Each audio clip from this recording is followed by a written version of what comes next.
Hello and welcome to the Emily Rassam Show. Tonight, I am joined by Kara Vaval. She's a Florida-based attorney. She's the lifestyle laptop lawyer. She's a 2 times author. We're going to talk about her latest book today. And she is a coach with her brand, Main Character, trademarked framework. And she also hosts a podcast called Unfiltered with Kara. We're going to start off by getting a little information about her and talking about her background because it's very interesting and unique. And I'm going to let you kick things off by telling us about you. Well, first of all, Emily, thank you so much for having me. And thank you to each and every one of you tuned in. Thank you for your listening. I don't take it for granted when I get an opportunity to, share my story. So I'm originally from Haiti. So I grew up there. I was actually born in New York, but when I was 6 months old, my parents decided to relocate in Haiti, and that's where I grew up. And I had a pretty charmed life growing up there. I went to an all-girl Catholic school, did all of that. But when I was about 14 years old, my father was brutally murdered back home. And so Haiti became a place that I just no longer wanted to evolve in. So around about a month shy of my 17th birthday, so I was 16, almost 17, I moved to New York, which is where I went to college. And after doing those years there, I decided to move to South Florida, and that is where I went to law school. Ads. So I have a very unconventional lawyer story. So I sat for it was 2008. I sat for the Florida bar in July, and I was waiting for the results to come out. I was given a job by a securities litigation attorney, and it was conditional on me passing the bar. So the bar results were due to come out in September, and then in August I found out I passed a pregnancy test because that's exactly what you do when you go out of law school and you're a rookie, right? You just Yes, it go get is. pregnant. Yes. So after I had my son, I really, as much as I was eager to have my legal career, I just could not get myself to put my little nugget in daycare to go for this job because the attorney that I had been working with, as soon as I got out of the closet and told him that I had gotten pregnant, he became like super nasty. And so I struggled through my pregnancy, and I was like, I'm not going to put my kid in daycare to go put money in this guy's pocket. So I needed money though, because at the time, Sally Mae, which was the lender back then, I know she's Navient now, but back then she was Sally Mae and she wanted her money back. And so I needed to make money. And so whenever my back is against the wall, the one thing I know how to do is pray. So I said, good Lord, listen, I'm going to need you to, kick in here because you're sending me this kid. I'm in debt up to my eyeballs. I have a career that's like on the brink of launching, and here I am. And I don't want to go back to work. And so it was about 3 months into being my son's mom. I'm walking in Target and a woman offers me a facial with Mary Kay Cosmetics. So I'm like, okay. So she comes and she does her thing at my house. I never really was into letting people into my house, but she was put together. She looked like, she didn't look dangerous.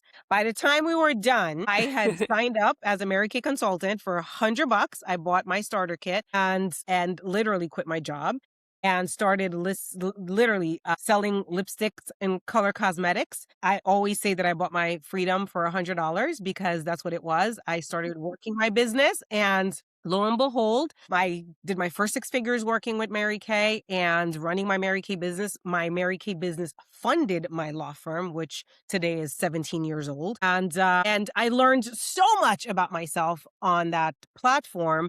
So one of the things that happened is that as I got into, because Mary Kay is very big on personal growth and personal development. So I got into that and helping women, get their financial independence and all of that. Even when I was practicing full time and I had walked away from the Mary Kay business because I had to pick one once I had my daughter, I just had the itch that I needed to still be helping women some way, somehow. That's how I started the Laptop Lifestyle Lawyer brand.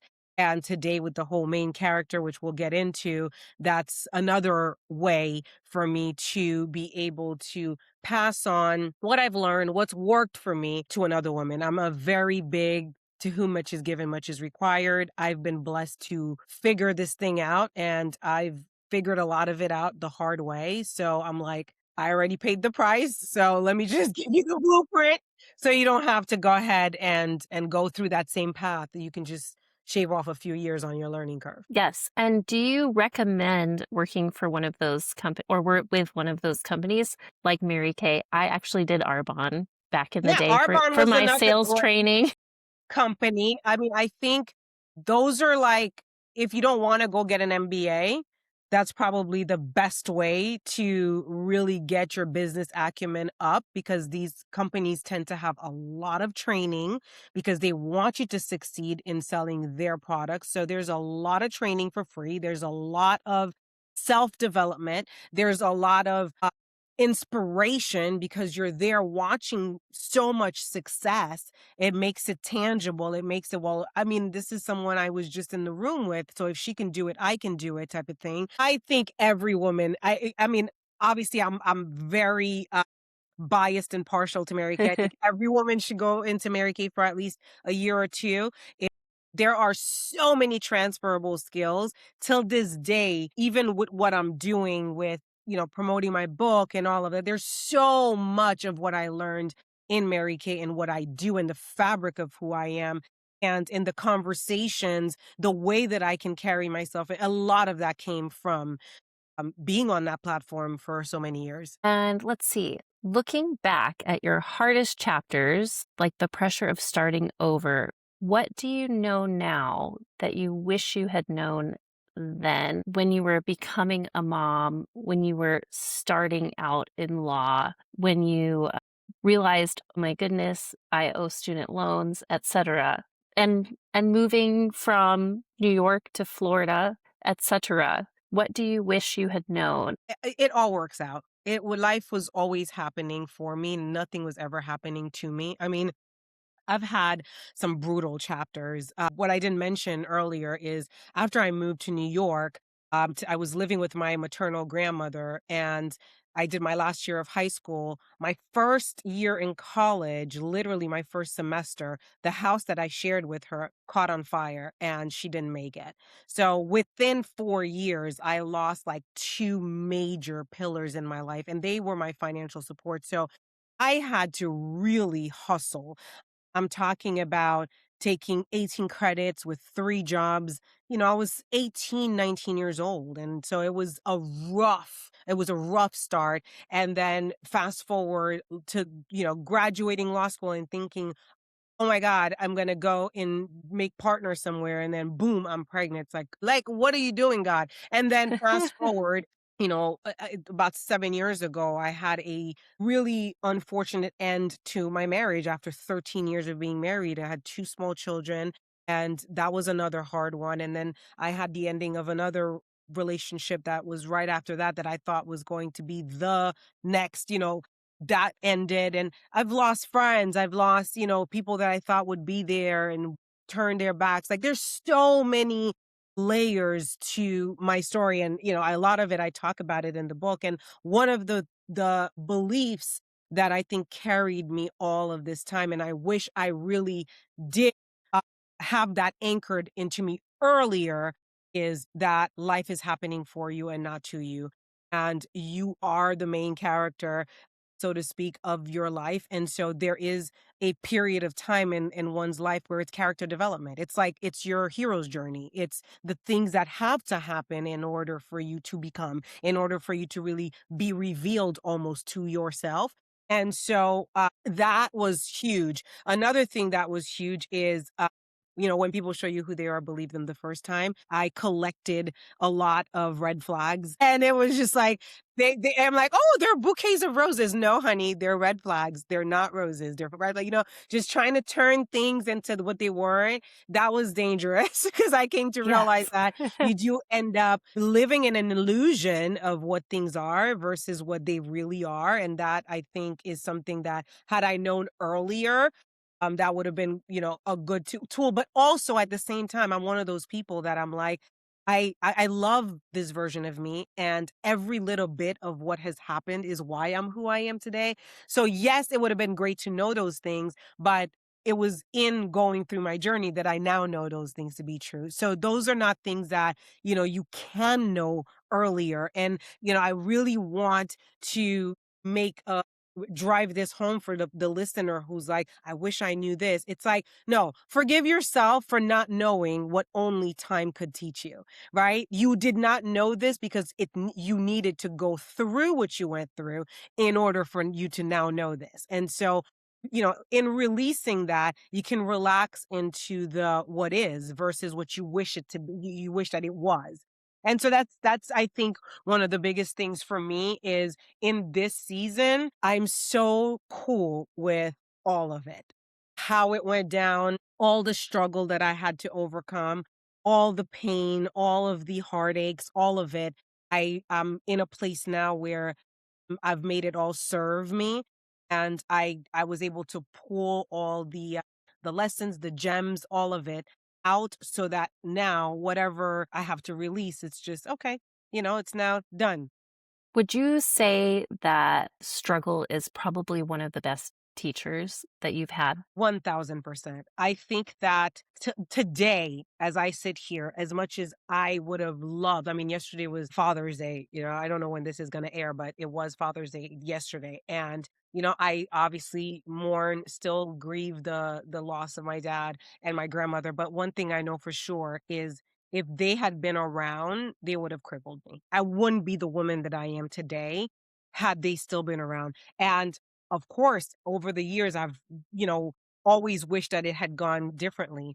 But look at the message I'm carrying. Look at the lens from which I speak. It's helping so many women. And truth be told, we're gonna have to have a story, right? And so this was just mine. And and yes, struggle is the muscle you build resilience up against. That's where you build courage. You need that to a certain extent to build character. And, I say all the time, you go to the gym so you can build muscles, but to build those muscles, there's a lot of pain involved. You're going against the weight of whether it's your dumbbells or whatever pulley you're on, right? So we are subjecting ourselves to that pain because we want the muscle growth.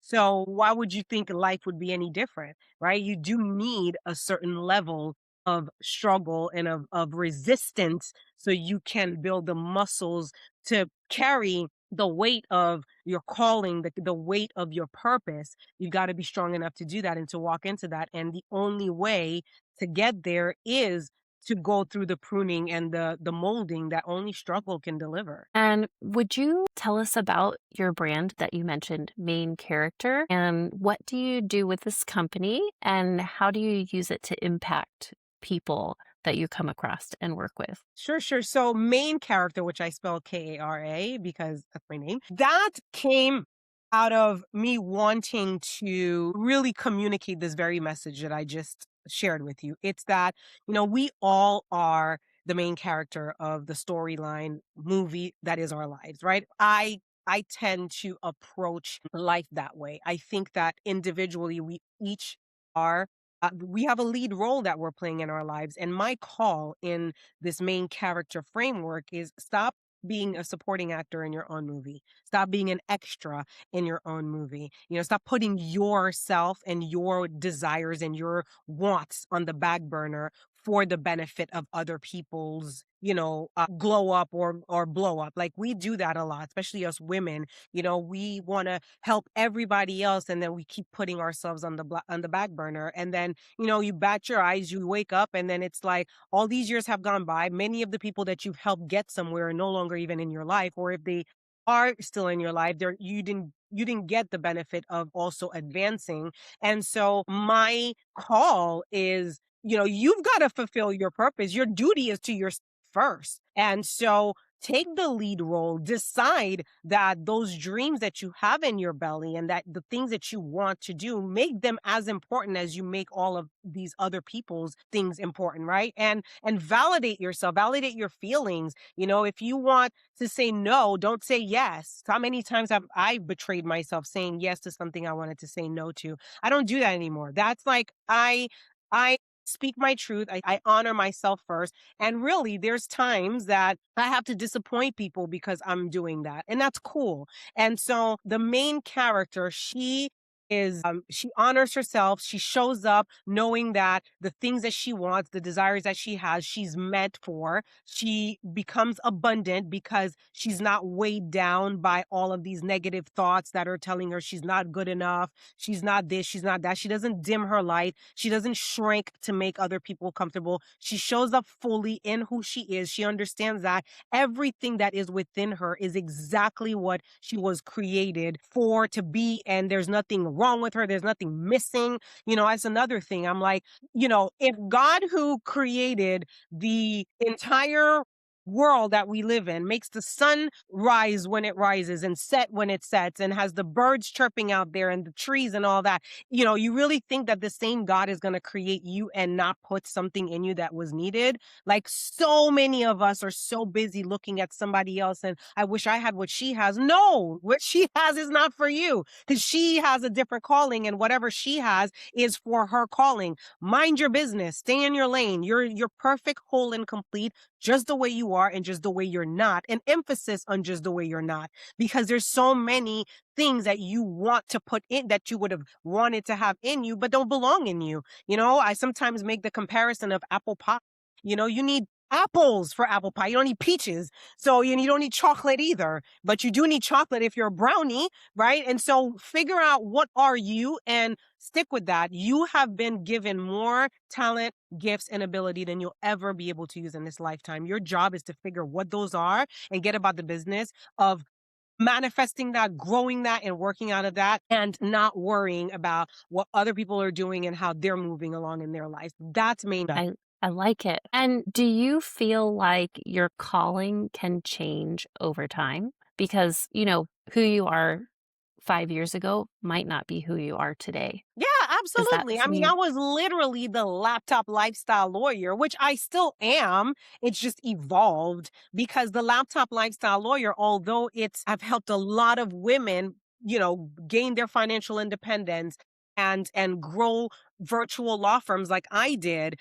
They're all the women that I've helped with the laptop lifestyle lawyer brand are lawyers. They're women lawyers. And I mean, I've had a few good men who've gone through my programs, but that typecasted me into a smaller niche, which I was happy to support and help grow, and I still do. But the main character broadened my scope to all women because my heart speaks to all women, and the relationships that ended and all of the lessons that came through that are so human and so raw and that women deal with, and I've learned so much about myself through that.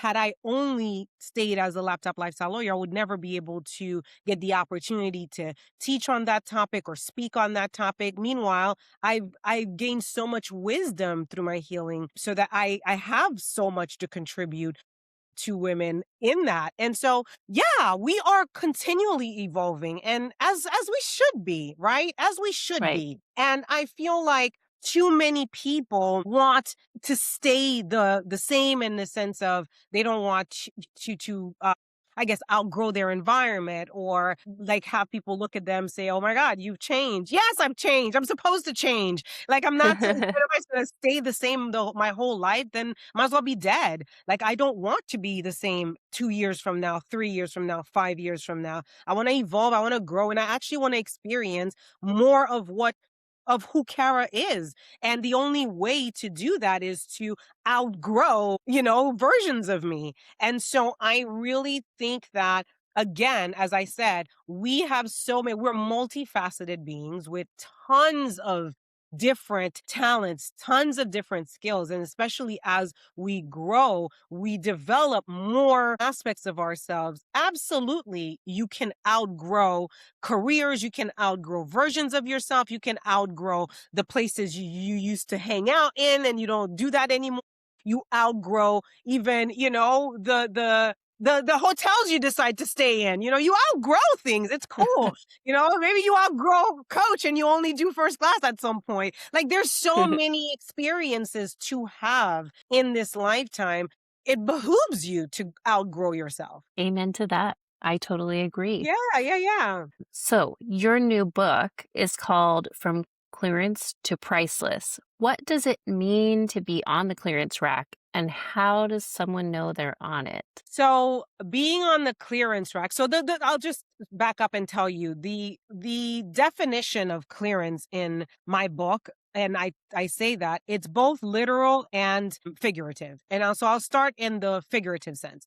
So being on the clearance rack is when you are in environments that are requiring you to dim your light and shrink. And when you're not able to ask for what you want, and you're having to settle for a life that is less than the life you're capable of, whether it's because of the people that you tolerate around you, or the just in general, being in a place in your life where you have to dim, shrink, or act smaller than yourself in order for you to exist in that space. Okay, so then there's the literal clearance, which is the scarcity, lack mentality, the stretching of the dollar, the not living in abundance, right? And so one of the things that I experienced was that. And I'll just give you a little story of how I came to realize that I was on the literal clearance rack. So, which state are you in? Florida. You're in Florida. Florida like me. Okay, perfect. So Yep. you know Ross, right? You I know Ross. Okay. I do. You do know Ross. So for those of you who don't know Ross, Ross is a discount clothing store. So here I am, 5 years into practicing law. I'm a whole lawyer, right? I have my law firm. I'm doing my thing. And I'm needing some power dresses so that I can, look presentable when I'm doing my client meetings. So I go to Ross. So I'm not over here breaking the bank, right? I'm just going to Ross to get a couple cute power dresses and I could be out of there. So I grab a few dresses, your little, your Calvin Klein, the dresses I'm talking about, right? Right. So then I take all of them and I put them on the conveyor belt and the cashier starts ringing them up and she's ringing them up and she's ringing them up and I'm like, cha-ching, cha-ching. And then I'm looking at the total add on. And every time she rings the next dress, my heart starts fluttering and my hands are getting sweaty because I'm like, shit, I don't even know if my card's going to go through. Like I'm having that moment, right? Right.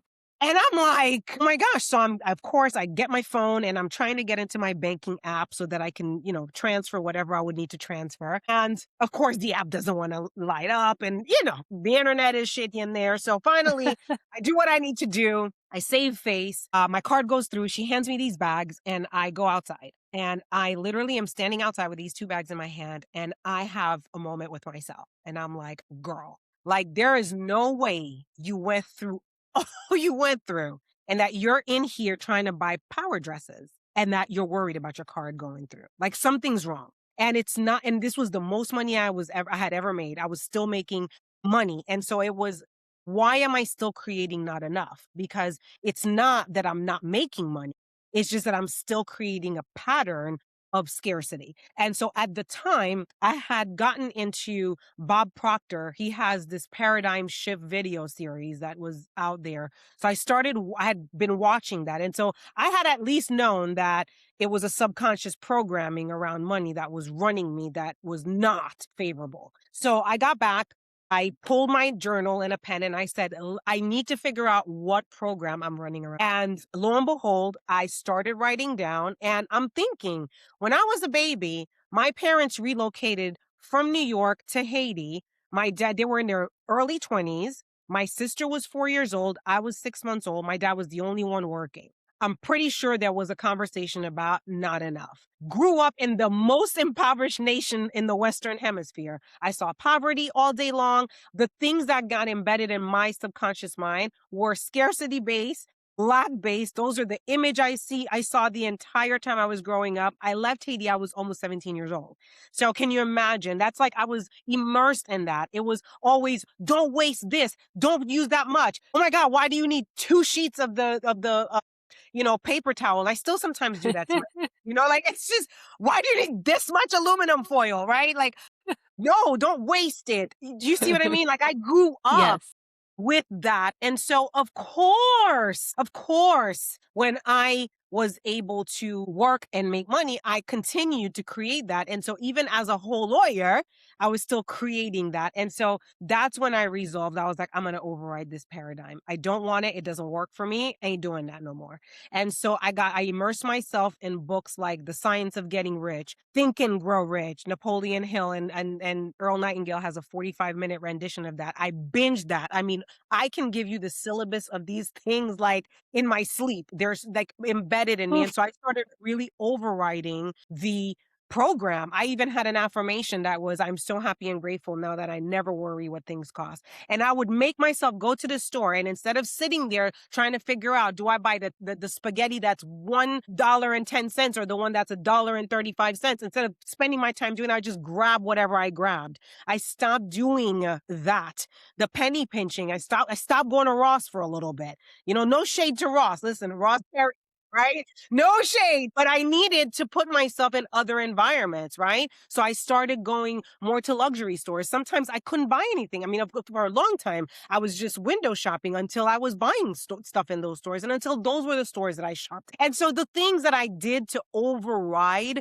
my scarcity thinking, and then before you knew it, the bank account was overflowing. I never had to check it and all of those things. And I found myself not worrying about what things cost and driving luxury and, buying my house and all the things. It literally was a from clearance to priceless experience. And so I talk about that in the book, and I tell my readers exactly what I did, because I don't want a woman to want to do something for herself or want to do something for her kids, because it's you need money to live, right? It's not, people are like, well, money doesn't buy happiness. Really? I mean, it buys Disney, it buys, all the things that make happy moments, right? It buys Right. really good food and really nice, stays at hotels. It does all of that. And so absolutely freaking money buys happiness. I don't care what somebody tells me. And so, when I'm spending my money on my kids, they're really happy. Right. And so there's something to that. Anywho, long story short, I don't want a woman who wants to do those things to not know how to do it. And so that's part of why I included that in the book. And when I talk about getting yourself off the clearance rack, is if you know that you have a life that you want to live, babe, go for it. My first book is 28,000 Days Make Yours Count. 28,000 days is all we got out here. Okay. That's the lifespan of a human being. It's about 75 years. Some people live longer, some people live shorter times. My dad only got to 42, and I'm 43. So I've outlived him by a year. I don't know how many more years I got in me, right? I hope it's, all 28,000 days that I get or more. But in the meantime, there is going to be a day that you're going to wake up, or you may not wake up. And that's the end of that story. And so while you have breath, it behooves you to go after the life that you want fast. And so those are the things that I put in the book as tools to help equip women to do that. And so that's the entire premise of From Clearance to Price. I love that. And I also love Think and Grow Rich and Bob Proctor. They're great. Yeah. Amazing. I mean, and I say all the time, you never know who your work is going to touch. Bob Proctor, rest his soul, he never got to know how much he transformed my life. He really transformed my entire life, legit, Right. by putting out this content that I ate it up until it became, I owned it at a cellular level, and I just operate from that. And yet he didn't know. So as I put something like this into the world, I don't know whose life it's going to change, but I know it'll change a lot of women's lives, because I know that other people who put material out there change mine. Yes, that is so true. So That brings me for a mom or parent listening to today who wants to start something of their own, but feels they don't have the time, money, or confidence. Where should they start? Right.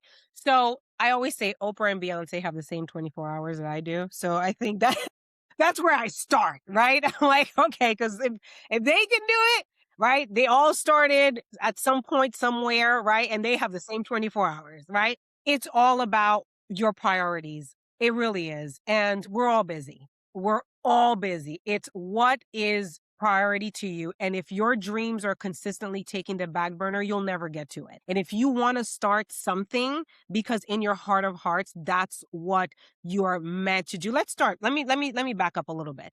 I say all the time, if you have a desire in your heart to do something, that's kind of like God's way of giving you your map of where your life is to go, right? So it's Right. those are your whispers. Those are the this is where my life is to go, because no way you're going to have a desire and that he doesn't want it with you. Like no way. I truly believe that. And so if my desires are the roadmap of my life, the sooner I start fulfilling my desires, the sooner I'm on the road to what my life is really meant to lead me to, my purpose, my self-actualization. So I believe in prioritizing those things. You can make, all your days be a contribution to someone else's dream, or you can turn that same energy and pour it into your dreams. You have no There's no right or wrong. It's how do you want to live your life? And I think what happened with me is I had such a bad experience, starting on somebody else's dream. And he really pushed me away in the way that he handled me, which was the biggest gift of my life. And that pushed me onto chasing my dreams. And really, I didn't have the dream originally to become an entrepreneur. I'll be honest with you. That was not I was going to make partner in a law firm. I was going to do what I'm supposed to do. That's the trajectory I was on.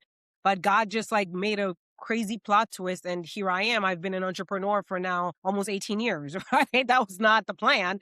But my point is that if you have the desire, even if it's an hour a day, start watering your dreams, start watering those seeds, plant it, make the call, do the video, do the research, have the conversation with chat, like figure out where do you start, and start going through the list. If you do one thing every day for 365 days, that's 365 things. Your entire year will be different next year if you just do one thing a day. And so it's just a matter of prioritizing that. And I truly believe that, I they used to say that in Mary Kay, and I really believe, and I think it's Les Brown who originally said that.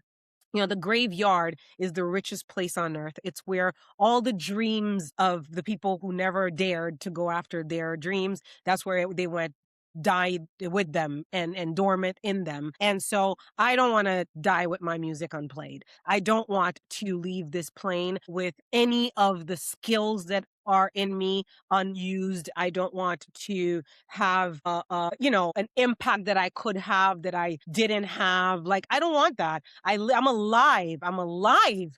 I mean, again, there's so many people today alone that didn't wake up or will not go to bed tonight.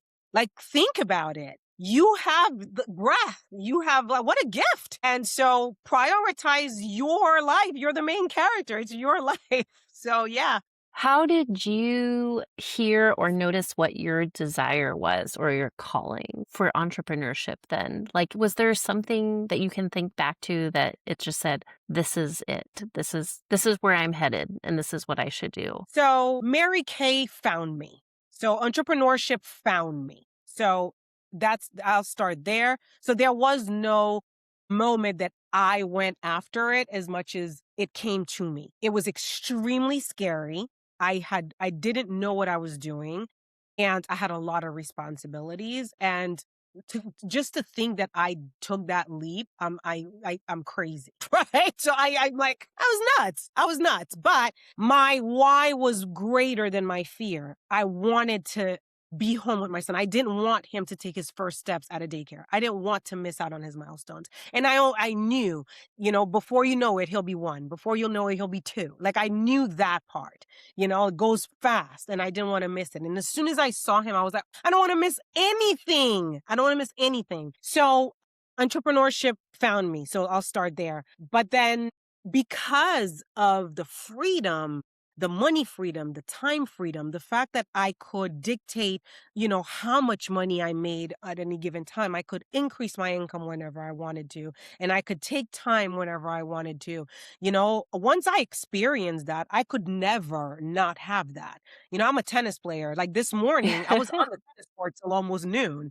It was hot. It was, obnoxious that I was even out there, but I can do that, and it was a Monday morning. I didn't have the case of the Mondays. It's most of the times when it's Monday, I don't even know it's Monday because Monday, Sunday, it's all one. It's like one string of days. I love that for me, and I want that for whoever wants that for themselves as well, And so for me, now, so many years later, I could never have a different lifestyle. It's, I work when I want to. I can take breaks when I want to. I can self-educate, I can travel, I can do all the things that you can really only get when you own your time.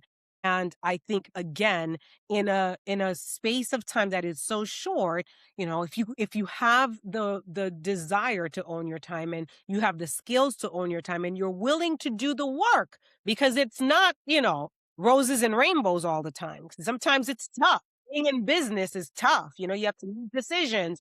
Sometimes, you thought something was going to come through and it didn't come through. And now you got to deal with that. Don't get me wrong. It has its challenges. So does, the flip side. And so, some people think, oh, I have job security. Really? Until they decide they don't want you anymore. And so that's not so secure. Right. And so my old boss said something to me, and I think it was meant for an insult, but it was really the biggest compliment he paid me. When I got my pink Cadillac, I went back to his office and I said, I just want to thank you for being so tough on me, because I said, because of you, I will never work another day for another person. And he looked at me and he's like, good for you, kid, because you are psychologically unemployable. And I think he was really trying to insult me, because when I was working for him, one of the things I was always doing is trying to innovate and help bring his firm to a place where, as soon as I started work, I was like, bro, why do we have so many binders? Why can't we just scan all this stuff? I mean, I'm talking 17 years ago, and he was like, Right. listen, when you have your own office, you could do it however you want. You can't teach old dogs new tricks. That was his thing. He was like, shut up, sit down, and just go do what assigned to you.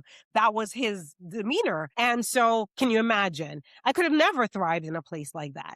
And so God knew better. And here I am so many years later. I would not have it any other way. I feel you in my core on that story. And what would you say to people who have a lot of people talking in their ear and saying, you can't do that. It's not the right time. That's scary. Do you Yeah. have any advice for those people Absolutely. hearing that? Those people are just projecting their fears onto you. They can't do it. They don't have the capacity to do it. They have no idea what you're capable of. You don't know what you're capable of. You literally don't know what you're capable of. So how is someone who doesn't even live within, like in you, someone who only has their skewed vision of what they think who they think you are. Everyone has their perspective, and that's drawn from where they grew up, how they grew up, and all that. That has nothing to do with you. So the only person who knows what's best for you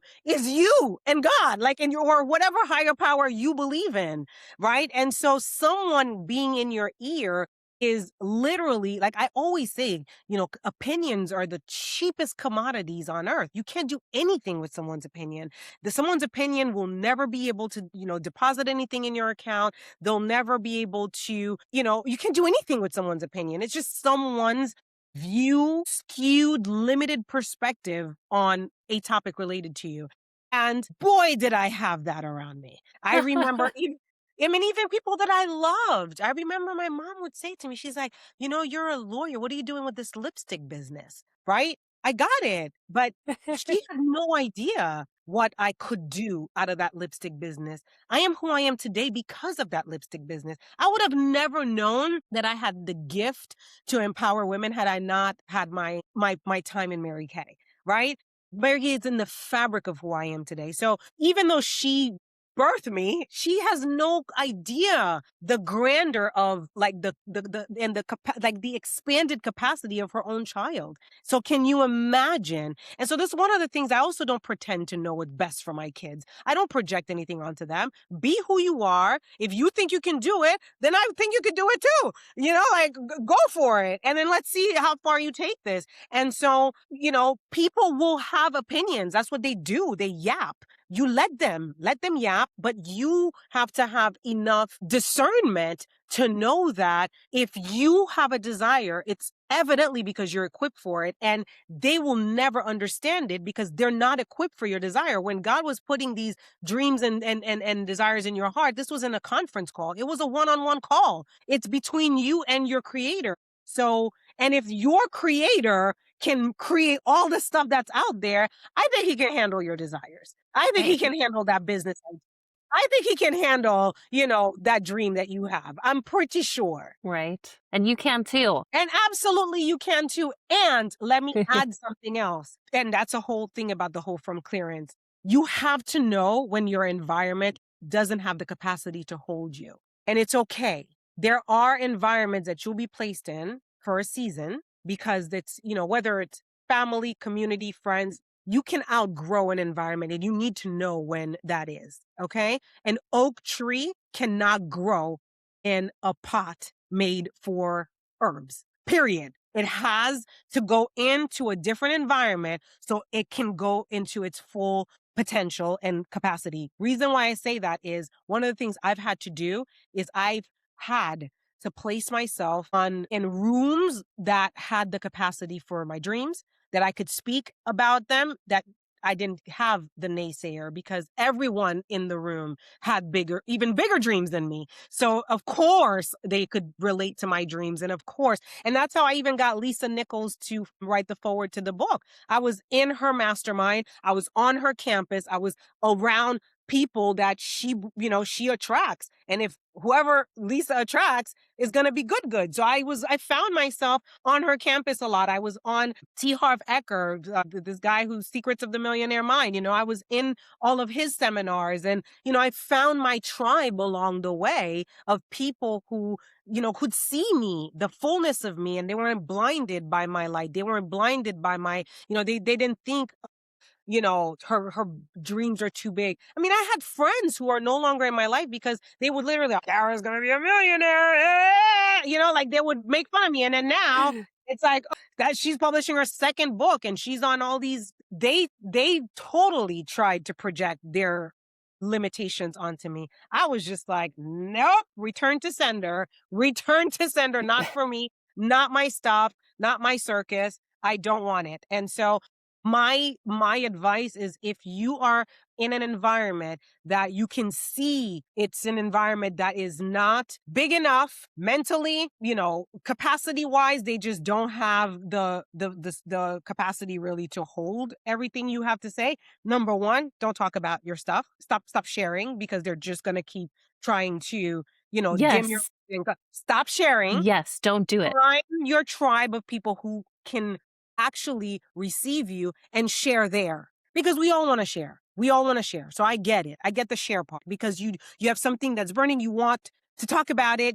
But you don't want to share your 11 by 14 vision with somebody who has a 4 by 6 frame.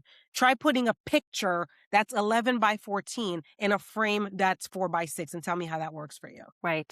It does not work. It's just not going to work. And it doesn't make them bad. It doesn't make them wrong. It's nothing. It's fine. It's just not the right container. And that's okay. That it is. So if a listener takes away one thing from tonight's conversation, what would you say to take away from this? I want you to know that you are her, you are him. exactly the way you are, exactly the way you're not. You are the main character. Life was never kicking you in the you know what. It was always molding you. It was always character development. Life did not happen to you, it happened for you. And your job now is to go back and to go into all of those life circumstances, things that have happened, because we all had our fact patterns. As much as our fact patterns might be different, our through line human experience is absolutely the same. So I want you to go back and look at your set of facts and your set of events and go see, how did this actually benefit me? I know it hurt. I know it hurt. But how did I grow? What did I learn about myself? What did I learn about people? What did I learn about how I need to move moving forward? All of those things you got to go pull so that you're now equipped with those lessons versus having them have had happened to you and you're sitting here a victim of people and circumstances. We all have had our shitty encounters, everyone. So how you decide to use it or allow it to burden you is up to you. And I'm here to tell you, the more you allow this stuff to clip your wings, the more you're also doing the clipping of your own wings, right? And listen, life is already hard. So don't be the one shooting your own self in the foot as well. So my call to you is, know that you are exactly who you think you are, and make that a positive of what you know that you're capable of and what you and who you are, and go after the things that are on your heart. They were not placed there by mistake, and everything that you've been through so far in life was always preparing you for that thing, whatever it may be for you. Is sage advice. I really appreciate that. Thank And I you. Yeah. Yes, I like to ask one final question before we talk about where we can find your book and etc. What is your favorite book that you did not publish that you always recommend to people? The Science of Getting Rich by Wallace D. Wattles. It's a good Hands. book. That's listen, there's thinking stuff from which all things are made and from which, I mean, I could give you the whole syllabus. I've memorized that. The book has changed how I relate to the universe that I'm operating in. It explained it in such a way that I can be a co-creator in this life. And I think that that's something we got not cheated out of, but I feel like growing up, school taught us how to read, how to write, and all the things, but it never taught us, the powers of our mind, and what we as humans, how we function, and those basics that we need to know. And it's usually not until we're older, having been frustrated with life, that we're like, okay, this can't be just it. Let me go figure it out. And then you stumble on all this information, and you're like, oh my God, I wish somebody had told me sooner. So that's definitely one of the top books for me. I mentioned the Paradigm Shift video series Right. with Bob Proctor, and and Think and Grow Rich is just a classic. But The Science of Getting Rich, that one, I go back to it, and not that it's about money. That's the thing. It does give you a way to create more wealth and abundance and all the things, but it really, more than anything, puts you in touch with your creative powers. And I think that that's what I appreciate more about it, because I've been able to manifest so many things into my 3D reality as a result of the teachings in that book. Right. And like you said, the rich word is not all about financial success. It's about Correct. having a rich life, like Correct. a good life, a quality life. And I actually just bought a high school graduate, Think and Grow Rich. And I was like, I don't care if you're ready to read this yet. It's on YouTube. Yeah. That's awesome. I Because wrote that in the front. I was like, it's also on YouTube. yeah, and guess what?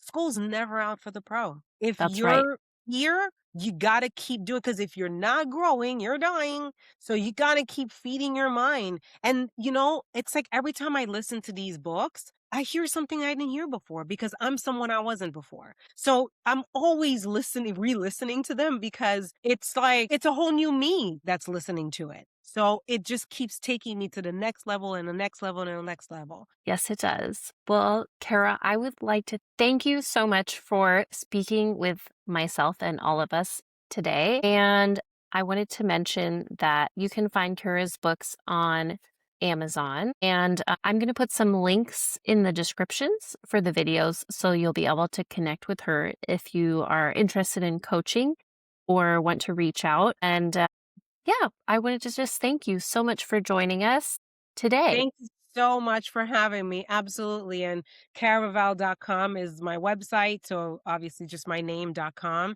So all of that, that's where you can find me. The books there as well. And it's everywhere. Barnes and Noble, you name it, all wherever books are sold. Well, thank you so much.